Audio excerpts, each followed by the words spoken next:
we have our domain of experience, you know, and this is a hard thing to get a grip on, even though it should be the most obvious thing.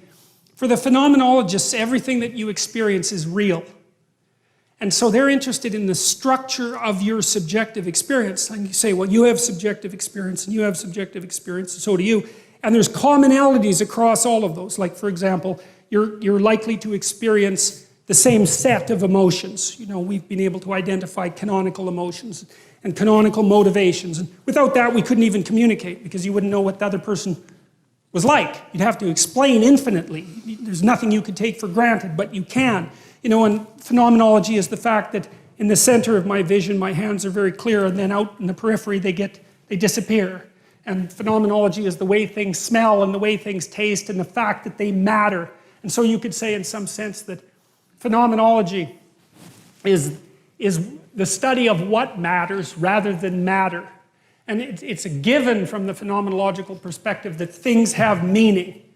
And you know, even if you're a rationalist, say, and a cynic and a nihilist, and you say, well, nothing has any meaning, you still run into the problem of pain, because pain undercuts your arguments and has a meaning. So there's no escaping from the meaning. You can pretty much demolish all the positive parts of it, but trying to think your way out of the negative parts, man, good luck with that, because that just doesn't work. So phenomenology is, and the Bible stories, and I think this is true of fiction in general, is phenomenological. And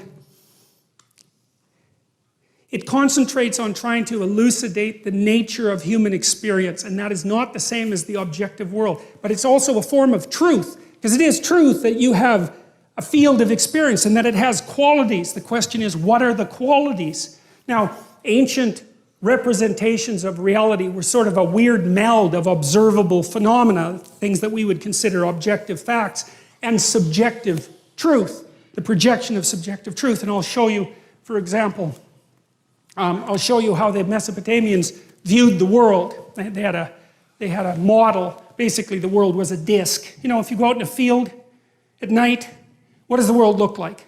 Well, it's a disc. It's got a dome on top of it. Well, that was basically the Mesopotamian view of the world, and the view of the world that the people who wrote the first stories in the Bible believed too. And on top of the dome there was water. Well, obviously, it's like it rains, right? Where does the water come from? Well, there's water around the dome. And then there's land, that's the disc, and then underneath that there's water. Now, how do you know that? Well, drill. You'll hit water. Well, it's under the earth, obviously, because otherwise how would you hit the water? And then what's under that? There's fresh water. And then what's under that? Well, if you go to the edge of the disc, you hit the ocean. It's salt water. So it's a dome with water outside of it. And then it's a disc that the dome sits on. And then underneath that, there's fresh water. And then underneath that, there's salt water.